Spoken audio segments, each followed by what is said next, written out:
तैमूर साहब, बहुत शुक्रिया आपके वक्त का।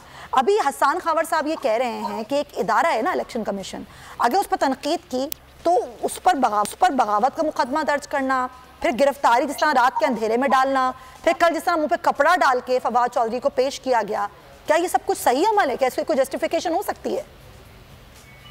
बिस्मिल्लाहिर्रहमानिर्रहीम। देखें जी, मेरे ख्याल से कोई अगर कानून के खिलाफ जाएगा तो उनके खिलाफ तो बिल्कुल पर्चा होगा, और ख़ुसूसन अगर आप इदारों के लोगों को धमकियां देंगे, आप इदारे के लोगों की फैमिलीज को धमकियां देंगे कि आप उनको पता नहीं क्या कर देंगे, तो आप पे तो बनता है ये। और ऐसी कौन सी बड़ी बात है? आप तो ये वही लोग हैं ना, ये खावर साहब की पार्टी ऐसे है ना जो आसफ अली जरदारी साहब को जेल में डाला था, कितना अरसा जेल में रखा, नवाज शरीफ को जेल में डाला, जेल में रखा, यहाँ तक के इतने गिर गए, इतने घटिया हरकत के तक पहुंच गए कि आपने अदी फरियाल टालपुर साहिबा को भी, मरियम नवाज साहिबा को भी जेल में डाल दिया। वो सही अमल था? तो मेरे ख्याल से थोड़ा तो इनमें बर्दाश्त होनी चाहिए। जो केसेस खुल रहे हैं और निकल रहे हैं, बड़ा जल्द मुझे तो नजर आ रहा है कि इमरान खान को भी पर हो रहा है ये सब कुछ। तैमूर साहब जी, हुकूमत ईमा पर हो रहा है, हुकूमत की तरफ से हो रहा है सब कुछ।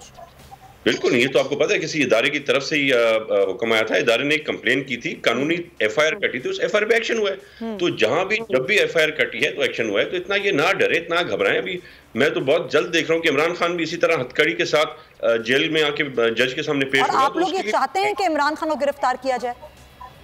बिल्कुल, हम चाहते हैं कि हर वो शख्स जिसने करप्शन किया, हर वो शख्स जिसने ज्यादती किया, हर वो शख्स जो जुल्म करता है, तो अल्लाह उसको दिखाता है। तो इसको ये भी बहुत जल्द देखेगा इंशाल्लाह ताला। नहीं तो मुझे समझ में एक बात नहीं आ रही तैमूर तालपुर साहब, जब पीटीआई हुकूमत में थी तो वो भी इसी तरीके से करती थी, आज आप लोग हुकूमत में हैं तो आप लोग भी ऐसे ही करते हैं, तो वो अमल ठीक नहीं था, तो ये अमल कैसे जस्टिफाई हो सकता है? देखिए, ये तो सोचना चाहिए था इमरान नियाजी को करप्शन करने से पहले, तोशा खाना के गिफ्ट भेजने से पहले, अपनी एक इलिसिट बेटी को डिक्लेयर करने के टाइम पे सोचना चाहिए था। ये तो इमरान खान को तब सोचना चाहिए था जब पिंकी पिरनी लोगों से हीरे के इतने कैरेट के जो मांग रही थी, जो अरबों रुपए इमरान नियाजी की बहन ने जब वाइट करके शो की कि उसने दर्जी बन के जो पैसे कमाए, तो तब ये सब खान को सोचना चाहिए था। ये तो साबित करना पड़ेगा। खैर, अगर आपको ये वीडियो पसंद आई है तो सब्सक्राइब करें और बेल आइकन पर क्लिक करें।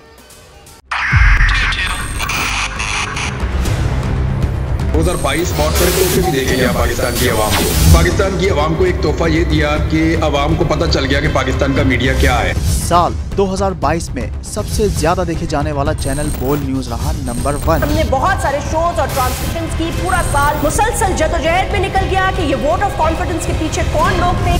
तोड़े रेटिंग के सभी रिकॉर्ड। सोशल मीडिया पर भी सबसे ज्यादा तेजी से 2.4 बिलियन व्यूज का संगे मील अबूर किया। एंकर्स को भी आवाम में सबसे ज्यादा मकबूलियत मिली और सोशल मीडिया पर भी बोल रहा सब पर भारी। सब्सक्राइब करें और बेल दबाएं ताकि कोई खबर रह न जाए।